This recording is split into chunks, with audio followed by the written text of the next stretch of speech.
The 1 week I ranked Derrick Henry at 1, this is what happens. We'll go through every single game. I'll tell you everything that matters. I'll show you my updated rankings. And let's start it off with the Jags and the Bengals game. With the Jacksonville Jaguars, last week we blamed almost all their struggles on Lawrence. Don't get me wrong, it's not like Lawrence was phenomenal here. But if you are looking at the receivers, Travis Hunter still has not been able to become a true useful player in this Jags offense. Week 1, they were really just hitting him on screens. They were trying to manufacture him touches, but he wasn't operating downfield whatsoever, and that doesn't really change much this week. And then with Brian Thomas Jr., Lawrence wasn't able to find him accurately in the first week of the season. However, this week, there were actually multiple plays where Brian Thomas Jr. had the opportunity to score touchdowns, and the ball either hit him on the chest, bounced right off, hit him in the hands, fell right to the ground, but Brian Thomas Jr. was not able to come away with them, and there are a lot of people just writing him off completely. And I understand the frustration with these drops, but the fact of the matter is, when you get this type of volume, you are going to believe the talented wide receiver puts it together, and I am still going to be starting Brian Thomas Jr. every single week going into the future. Looking at the Jags running backs, I started Travis Etienne this week myself. I thought that he was just an absolute auto lock. I was super frustrated when we got the Tootin touchdown early. Obviously, Tootin looked really good on that as well. We saw a lot of people coming through and saying that Tootin's going to be the guy in the future, and that still very easily could be a possibility. But if you look at the underlying usage, Travis Etienne's still seeing almost everything except the snaps on third down. But that is going to cut into the overall ceiling that Travis Etienne gives you in a full PPR format. So Etienne's still going to be the starter, still somebody that you start every single week regardless of matchup. Byshell Tootin going to be somebody that you need to make sure that's on your roster. However, you're not starting him outside of a Travis Etienne injury. Britton Strange, probably droppable. And looking at the receivers, Travis Hunter, I want him on my bench. Still love the long-term upside. And Brian Thomas Jr., you still got to put him in your starting lineup. But at the end of the day, you just have to hope that him and Lawrence can click at the same time. And when that does happen, you're going to get 30 points. Now, going over to the Cincinnati Bengals side of things, we have Jake Browning coming through, not being good from a real-life perspective. You have 3 interceptions, only 2 passing touchdowns, but he does provide enough volume for Jamar Chase and T. Higgins to still get there. Sadly, I had to go up against Jamar Chase today. I did have T. Higgins myself, so thank God we had the receiving touchdown at the end of the week. But it looks like Joe Burrow is going to be missing a considerable amount of time, so both Chase as well as Higgins are going to be sliding down my rankings. I'm going to view Jamar Chase still as a must-start wide receiver every week, but just more of a mid-wide receiver 1 rather than the wide receiver 1 overall, even though I understand, yes, he dropped 36 points this week. He did it on my head. Trust me, I know. And then with T. Higgins, I know we get the receiving touchdown, but maybe if that's not going to be there in the future, we do have to worry. And then looking at Chase Brown, the fantasy points, absolutely disgusting. Like, you have 47 rushing yards. I guess you get a little bit as a receiver, but you don't even get double-digit points. I'm still on Chase Brown, however, because there's not another running back in this backfield that had a carry. And if we're looking at the snaps, Samaje Perine really was just out there as the receiver. Now, going over and looking at what we have with the Los Angeles Rams. I tweeted this out as soon as we had the Puka Nacua rushing touchdown, but it looks like Puka Nacua may need to be the number 1 overall player at the wide receiver position at this point. Puka not only comes through with the very consistent 8 receptions, 91 receiving yards, which looks like this is his baseline floor, but also getting that rushing touchdown for 45 yards. That wasn't something that just any player could do. That was special to Puka. Is going to be something that I think really should excite us going into the future. And then looking at Devontae Adams, probably going to be a must-start guy, actually does lead this team with 13 targets, has 106 receiving yards and the receiving touchdown. All the targets are being funneled between these 2 players. Anybody else on this team at wide receiver or tight end will be droppable. Kyren Williams, super disappointing day. You get the Blake Corum rushing touchdown, and Kyren Williams sees the consistent slide back with his overall snap rate. So this will be something that's very concerning if the trend continues. But again, we've had these 3-week stretches where Kyren's declined with his snap rate just for that to bounce back up and Kyren to be a workhorse running back again. So I'm not going to be plummeting him in my rankings, but it will be something we have to have the red alarm for.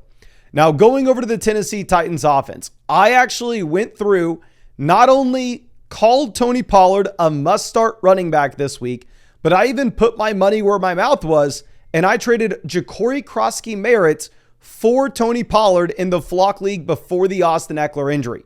Now, of course, that's not looking too good now that Eckler's down for the year. And I will be honest with you, I did move Tony Pollard down my rest of season rankings because we are now another week closer to Tajee Spears returning to this offense. And what Spears is back, Pollard may not be seeing the true bell cow level usage, where yet again this week he had 59 out of 66 snaps. And at the same time, what's very concerning for Pollard in a full PPR league like mine is we've only had one target through the first 2 weeks for him. So even though you get 20 carries, even though you get 92 rushing yards, the fantasy points aren't really going to follow in a bad offense where there's not a lot of touchdown upside.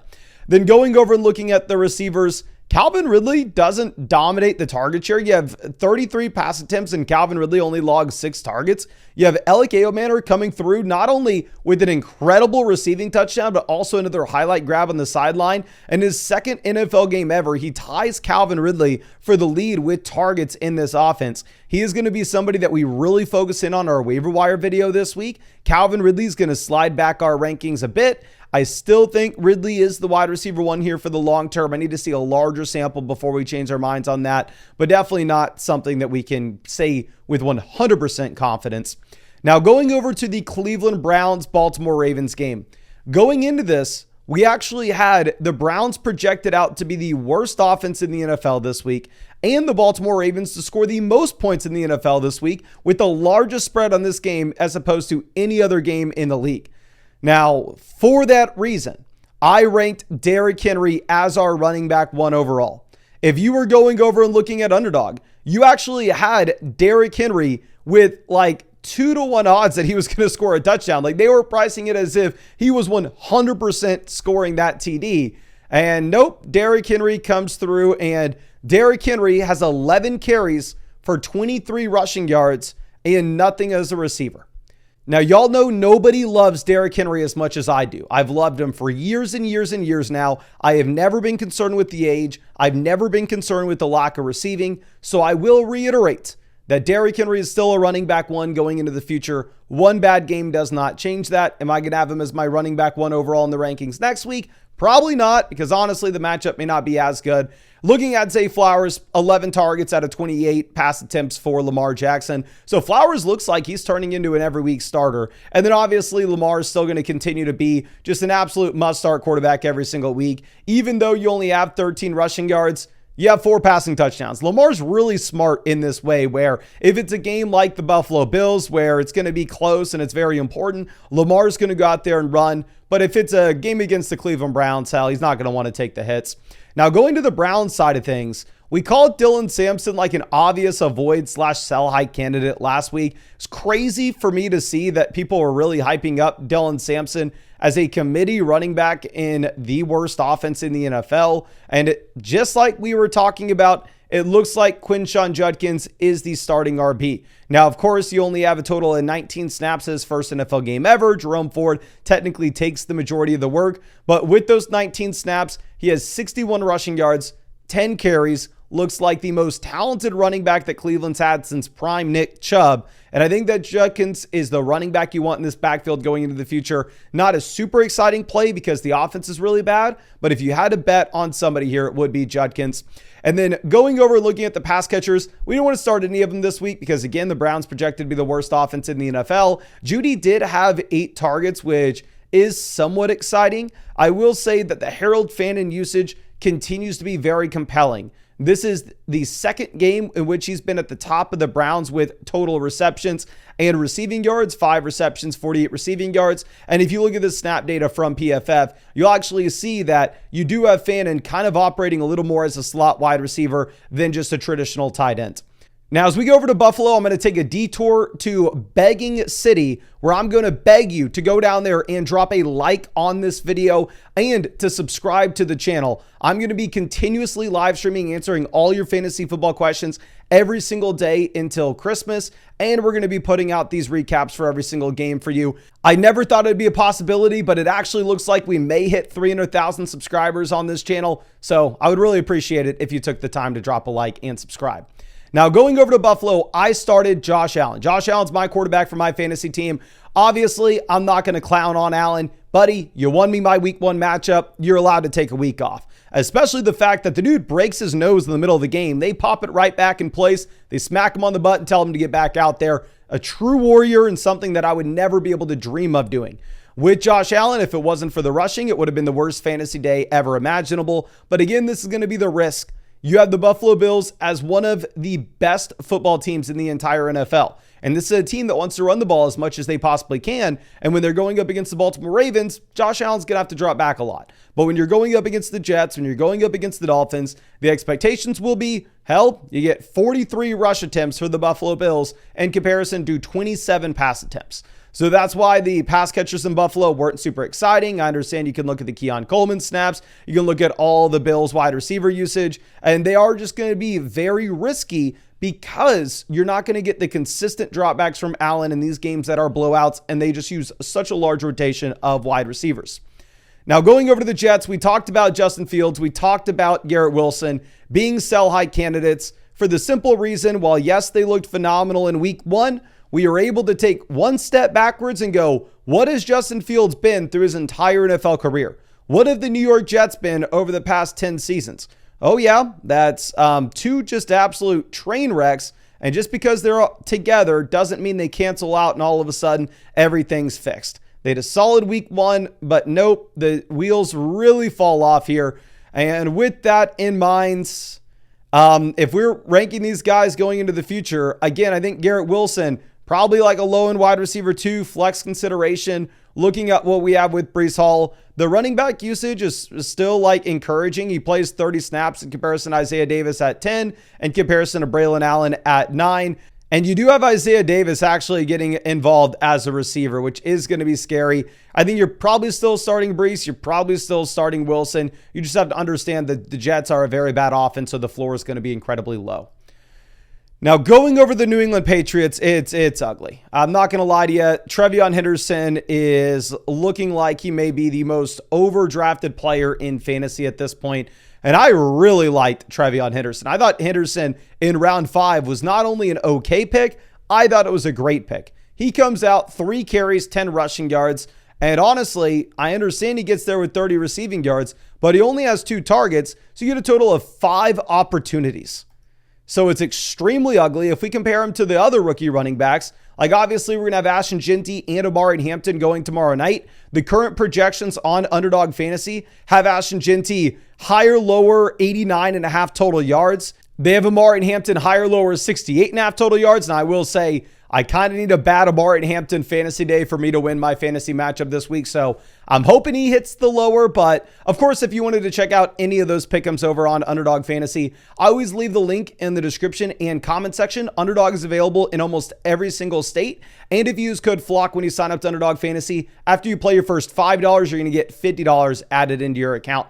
But as we look at this with Trevion, in comparison to those other top running backs, they're getting the volume immediately where he's not. He's looking very similar to like RJ Harvey at this point. There's no way I'm ever telling you to start Ramondre Stevenson. I know Stevenson almost drops 20 fantasy points. He leads the New England Patriots in receiving. I'm just not trusting it. I've seen Ramondre Stevenson be a bad running back for long enough for me to tell you to put this dude inside your starting lineup. However, Drake May looks great, not only from a real-life perspective, but Drake May looks like a very viable streaming quarterback if you like the matchup as well, because you are getting the rushing upside where he gives you 9 points with just his ability on the ground. Going over and looking at the receivers for New England, Kayshon Boutte comes through with 23 routes, 43 snaps, clearly the number 1 wide receiver with usage here. He has the highlight receiving touchdown, but that's really the only volume that he has. He had 1 target this week. Still, these waiver wire wide receivers, I'm not that compelled to grab. Stephon Diggs looks like he's on a snap count, but you can kind of tell that they're going to be passing the ball when Stephon Diggs is out there, because you actually have him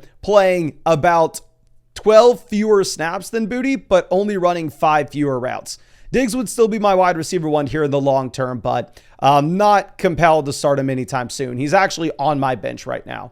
Now, going over and looking at the Miami Dolphins, we were clearly saying that Tyreek was a start, HN was a start, and Waddle was in flex consideration, not because I'm a genius, but because we just have eyes, and we were able to see that sportsbooks gave the Miami Dolphins an implied team total, which told us that they were going to be a slightly above average offense this week in terms of total points scored.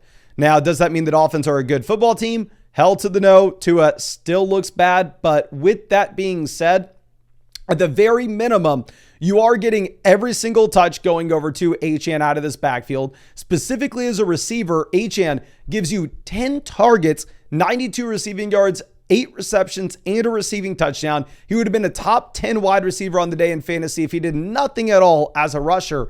Tyreek Hill goes over 100 receiving yards. Jalen Waddle gets you the receiving touchdown.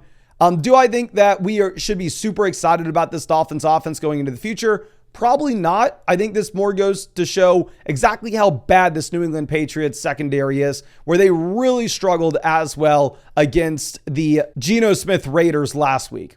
Now, going over and looking at the New Orleans Saints, Alvin Kamara, 21 carries, and on top of that, you get 6 receptions, so 27 total opportunities. Kamara remains just an absolute workhorse. Spencer Rattler in the box score doesn't look that bad. You also have him going out there, picking up some first downs on the ground as well. And overall, Chris Olave's the number 1 target guy. Juwan Johnson looks like he is viable for your tight end position because nobody here whatsoever is exciting at tight end at this point. So I don't know if there's much to say. Shaheed looks decent in best ball. Olave, full PPR format's fine. Kamara is obviously a must-start name, but I still think that the Saints should project out to be one of the worst offenses in the league going forward. Looking at the San Francisco 49ers, sportsbooks were telling us to expect that this offense was still okay, even with Mac Jones under center. But from what I saw in this game, it didn't look like Mac Jones was phenomenal, but the box score says he had 3 touchdowns, 0 interceptions. Obviously, you're still never starting Mac Jones, no rushing upside whatsoever. You're just hoping that he can allow the other pass catchers in this offense to hold value. McCaffrey will probably be the running back 1 in my rankings every week. Now, rest of season, do I put him there? Probably not, because I'm still a little bit concerned about the injury. But going over and looking at the receivers, Juwan Jennings leads this team with 10 targets. He leads this team with 89 receiving yards, and he has the receiving touchdown over Ricky Pearsall with only 6 targets. So I believe this is like the 5th good game in Juwan Jennings' NFL career, but obviously both Jennings and Ricky Pearsall are a lot more compelling in games where you have no Kittle, just because there are going to be more targets available to go over to them. Now, maybe the biggest surprise of the day is after Russell Wilson looked like the worst quarterback in the NFL last year, you had 450 passing yards and 3 passing touchdowns. He allows Malik Nabers to absolutely explode. Obviously, Nabers is a must-start wide receiver every week. We had him tier 1 this week. That's going to remain the case going into the future. And I will say, I didn't think Malik Nabers had the upside to be a top 3 wide receiver in fantasy this year. But if Russell Wilson's going to elevate the Giants offense, where they're not going to be bottom 5 in the NFL in total points scored, Malik Nabers could possibly be the number 1 overall wide receiver. Like, if I was ranking wide receivers, in my personal opinion, with talent and talent alone as the eval, I would be going with Jefferson, Chase, and Nabers as the 3 most talented receivers in the league at this point. I know that Wan'Dale came through with the big time game. Great for my best ball teams, but the fact of the matter is, do not pick up Wan'Dale Robinson. Do not start Wan'Dale Robinson. Looking at the running backs here in New York, we had Tyrone Tracy as the sell-high candidate this past week, effectively saying, you know what? Don't love the offense. And at the same time, in the long term, Cam Skadaboo is going to take over potentially, because I'm not a big time believer in the Tracy talent profile. Well, it looks like that long term was actually just 1 week later. Cam Skadaboo looks like he's actually going to be the starting running back for the New York Giants going into the future. I have Scat on my own team. I'm not going to go out there and put him into the starting lineup. However, I do want to see the continued trend of him dominating snaps, because ultimately this is a very bad offense still.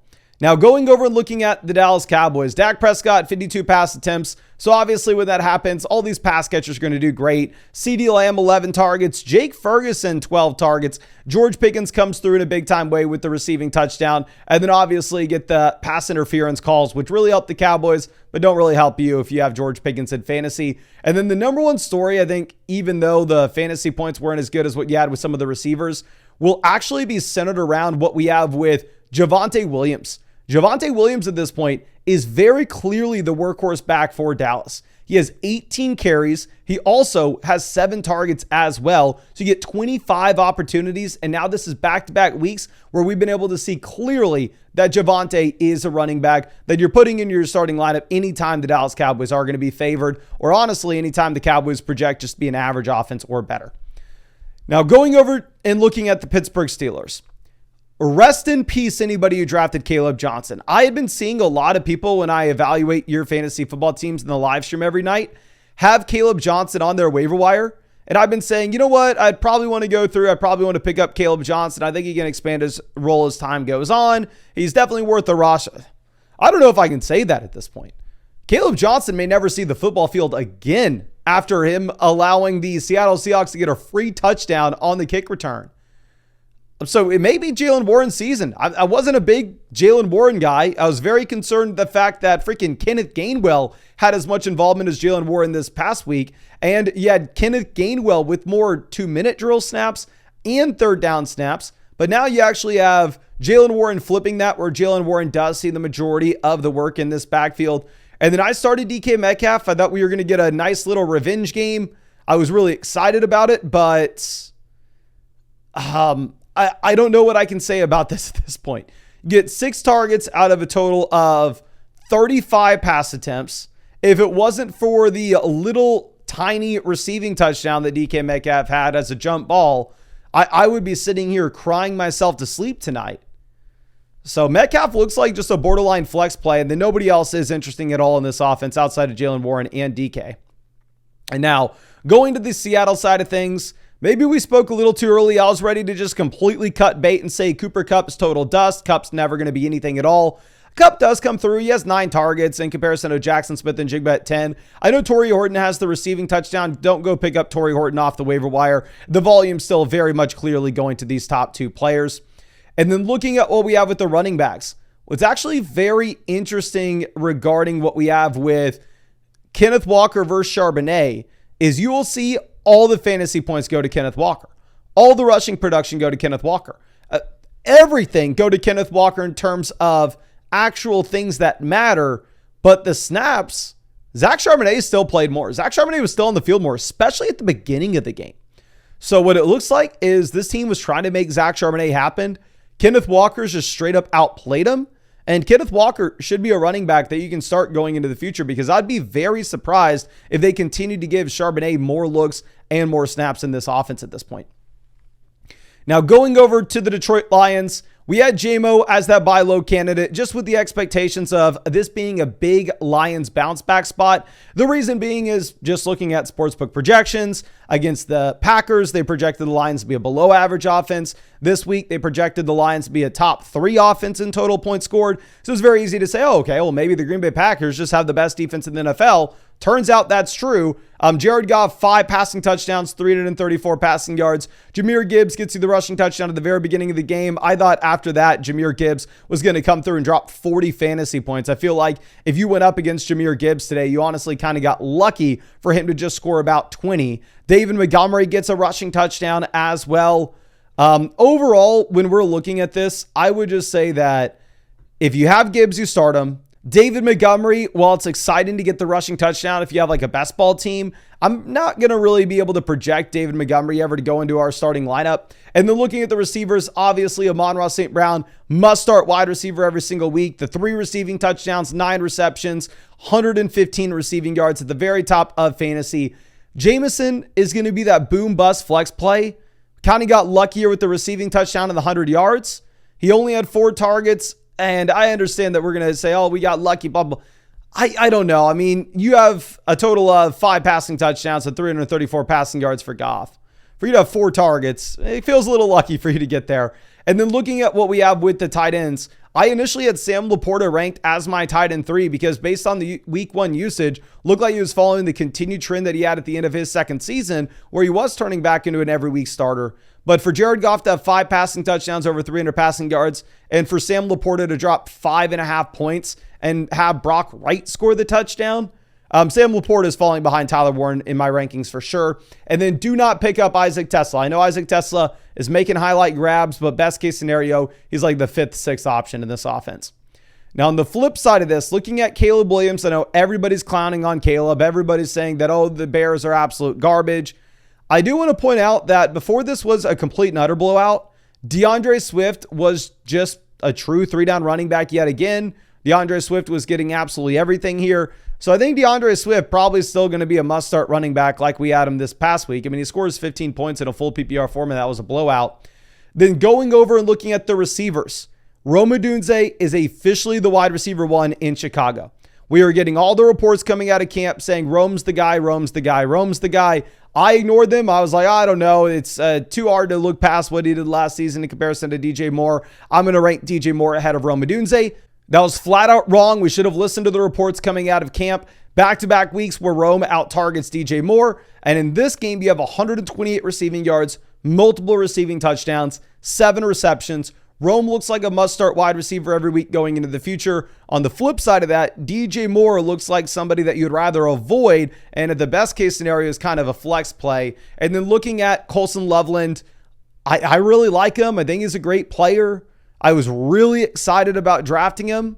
But if you're in a shallow redraft league, I don't know if I can tell you to hold on to Loveland at this point. You get 20 routes out of a potential like 39 dropbacks. And yeah, you get 0 points with 1 target. I mean, Loveland is just brutal. Now, going over and looking at Denver, J.K. Dobbins still the running back 1 here until we see otherwise. You still need to just go through and bench R.J. Harvey every single week. Bo Nix, we get the big bounce back from him. And we were saying, like, yeah, expect the Bo Nix bounce back. And for that reason, Courtland Sutton's going to be super exciting. Courtland Sutton's a must-start player.